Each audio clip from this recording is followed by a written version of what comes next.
इंदौर के आमिल कहते हैं हमारे सैयदना संविधान के ऊपर है। कहने को तो आजाद भारत के नागरिक हैं, लेकिन मुफद्दल मौला के आज भी गुलाम है बोहरा। मुर्तजा मुंशी की कहानी, उनकी अपनी जुबानी। सैयदना मुफद्दल सैफुद्दीन मौला कहते हैं कि मैं धर्म गुरु हूँ, मैं आपका बावा हूँ, और वाज़ों में फरमाते कि आप सब लोग मेरे बेटे और फर्जंद हो, और इन्होंने हमें बाप बेटे के रिश्ते की जगह गुलामी की जिंदगी दे रखी, हम इनके गुलाम हैं। ये है सैयदना और उनके बंदों द्वारा सताए हुए मुर्तजा मुंशी, जिन्होंने अपने ऊपर हो रहे जुल्मों से तंग आकर अपनी दास्तान लोकस्वामी को बयां की। किस तरह से सैयदना के ये बंदे, जिनके हैं उल्टे सीधे धंधे, जो सांस लेने से लेकर सांस छोड़ने के बाद तक भी किसी न किसी बहाने बोहरा जमात से रुपयों की वसूली में लगे रहते हैं।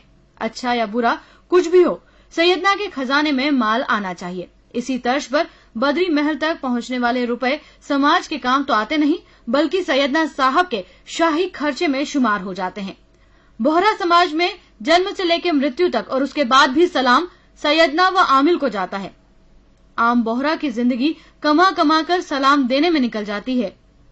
बोहरा जमात इन चंदों से तंग आ चुकी है, लेकिन सवाल यही है कि मुंह खोले तो खोले कौन।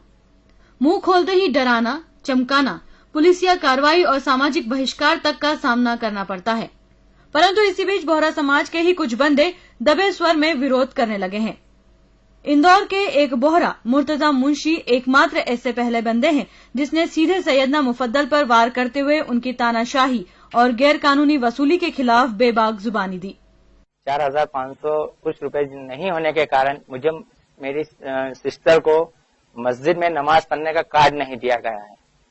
उनका कहना था पहले एनओसी प्राप्त करो, उसके बाद मस्जिद के अंदर हम आपको जगह का कार्ड देंगे। ये इतने शातिर लोग हैं कि कानून की आंख में ये धूल झोंक रहे हैं, जबकि कानून है कि मस्जिद में किसी को जाने से रोक नहीं सकते।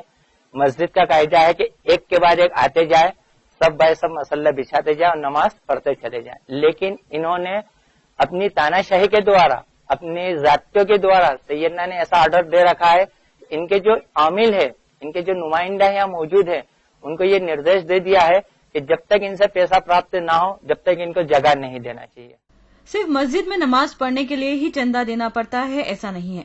पदवी, सबील, वाजिवात, इकराम, सिला फितरा, जमात की लागत, मस्जिद मेंटेनेंस, मिसाक का सलाम, निकाह की लागत, इंतकाल चार्जेस, हलवाई, तीजे की फातिया का खाना एवं सदकल्ला यानी कि कोई भी कार्यक्रम हो, पूरी बोहरा कौम को चंदा तो देना ही पड़ता है, और इसे उनकी जुबान में सलाम भेजना कहते हैं। हमारे हिज़्ब-उल-इन्स डॉक्टर सैयदना मुफद्दल सैफुद्दीन मौला है, जिसके द्वारा आज हमें बहुत परेशान किया जा रहा है। सबील के नाम पर, वाजिबात के नाम पर तरह तरह के पैसे वसूल किए जा रहे हैं, जबरदस्ती वसूल किए जा रहे हैं। हमारी हैसियत नहीं है, उसके बावजूद भी उनका फरमान है कि आपको हर महीने देना है, कहीं से भी लाके देना है, आपके दूसरे अखराजात होते हैं, इस तरह आपको ये सबील के भी अखराजात पूरे करना है। ये सबील कार्ड जो आप देख रहे हैं ना सर, इसके अंदर जो इकराम की मद है, ये सैयदना साहब का सलाम है। अब उनको क्या कमी है? सबसे बड़ी बात तो ये है कि खुशी में तो हर कोई अपनी मर्जी से चंदा या सलाम भेजता है, पर मौत जैसी दुख की घड़ी में भी सैयदनाई बंदे वसूली से बाज नहीं आते। घर में डेट होती है किसी की, तो हम इनके यहाँ कहने जाते थे, वो कहते रजा लेने जाते, तब उनके 50 रुपए से 200-500 रुपए तक अपनी हैसियत के हिसाब से इनको सलाम करना पड़ता है, तब जाके रजा देते हैं। उसके बाद मैयत नहलाने की रजा, सब तरीके की रजा, हर कोई मेंबर आएगा वो इनसे पूछने जाएगा, रजा लेने जाएगा, तो हर कदम पे पैसा देना पड़ता है। दफन कफन तक के पे रजा के पैसे देना पड़ते हैं। उसके बाद जब तीसरा होता है, जिसको हम तीजे की ज़ियारत बोलते हैं, उसके अंदर एक कान खिलाई की रस्म होती है, जैसे शोक तुरवाया जाता है हमारा। तो आमिल साहब हमें ताज़त देते, तो हर जितने भी ताज़तदार होते हैं, मतलब जितने भी शोक परिवार के सदस्य होते हैं, हर परिवार को इनको लिफाफा दिया जाता है। डेट होती है तो ये कब्रिस्तान के अंदर ले जाते हैं, जो सरकारी जमीन इनको दी गई है, और ये जमीन इनको मुफ्त में देना चाहिए। तो इन्होंने यहाँ पर भी सरकार की आंखों में धूल झोंका, एक चालू लाइन बना दी है। अगर आपके पास पैसा नहीं है, अगर आप पैसा नहीं देना चाहते हैं, तो गवर्नमेंट लीगली दिखाने के लिए चालू लाइन में आपको जगह दी जाएगी। अगर आप पैसा वाले हैं, पैसा देना चाहते हैं, तो आपको वीआईपी प्लाट ऐसे बताएंगे जैसे मकान बनाने के लिए हमें प्लाट बेचा जा रहा है। बोहरा जमात इस तरह की गैर कानूनी वसूली से थक चुकी है। आम बोहरा लोगों की जिंदगी तो कमा कमा कर सैयदना को सलाम देने में निकल जाती है। बावजूद इसके ये लोग अपनी जिंदगी चुपचाप बसर कर रहे हैं, पर सहन करने की भी एक सीमा होती है। حد تو تب ہو گئی جب سیدنا اور ان کے بندوں نے شیخ، ملا، مولوی کی پدوی کے بھی دام لگا دیے۔ پیسوں کے کارن آج ہمارے سماج کے لوگوں میں امیری اور غریبی کا بٹوارا کر رکھا ہے۔ میرا بچپن کا دوست آج شیخ بن گیا، آج میں اس کے ساتھ بیٹھ کے کھانا نہیں کھا سکتا کیونکہ وہ شیخ ہے اور میں ایک نارمل انسان ہوں۔ انہوں نے اتنا بٹوارا کر رکھا ہے، اتنا چھوٹ چھوٹ مچا رکھی ہے کہ جو پہلے ایک زمانے میں مندروں میں جانے سے ہوا کرتی تھی کہ اس کے ہاتھ کا پانی نہیں پینا چاہیے، اس جاتی کا پانی نہیں پینا چاہیے، آج یہ عامل لوگ ہم جیسے غریب لوگوں کے ساتھ بیٹھ کے سماج کے اندر کھانا نہیں کھاتے۔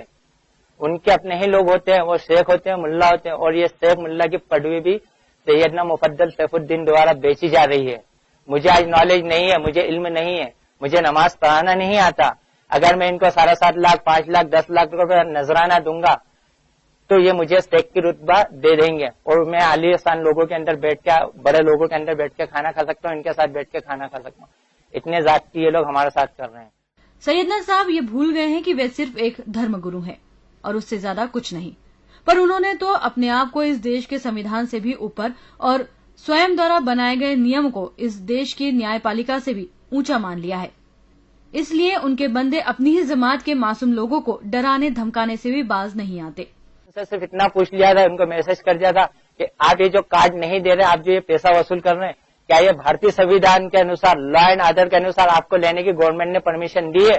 اس پر انہوں نے مجھ سے کیا کہا، آپ سنیں گے تو حیران رہ جائیں گے۔ انہوں نے کہا کون سا لا اینڈ آرڈر، کون سی گورنمنٹ، ہماری گورنمنٹ، ہم خود نظام کرتے ہیں، ہمارے سیدنا صاحب جو کہتے ہیں ہم وہ کرتے ہیں، اور ہمیں بھارتی گورنمنٹ سے، بھارتی لا اینڈ آرڈر سے کوئی لینا دینا نہیں ہے۔ تو میں اس کے بعد کہا کہ آپ کو جو کرنا ہو کر لو، آپ لا اینڈ آرڈر کے قانونی کارروائی کر لو۔ میں نے کہا میں قانونی کارروائی بھی کروں گا، تو بولے آپ پھنس جائیں گے، آپ نے ابھی ہماری طاقت کو پہچانا نہیں ہے، آپ نے ہماری دولت کی طاقت کو نہیں دیکھا، آپ نے ہمارے رسوخات کو نہیں دیکھا، آپ نے ہمارے راجنیتک پاور کو نہیں دیکھا۔ بولے آپ کو جو کرنا کیجئے، اس کے بعد آپ کیسے پھنس جاتے ہیں؟ بولے ہم آپ کو دکھائیں گے۔ مرتضی منشی اپنے ہی سیدنا اور ان کے شہزادے کے دوہرے رویے سے نہ صرف دکھی ہے بلکہ انہوں نے اس کا پرزور طریقے سے ویرودھ کرنا بھی شروع کر دیا ہے۔ ان کو موت دیکھ کے بھی ذرا سی بھی کسی پہ دیا نہیں آتی ہے۔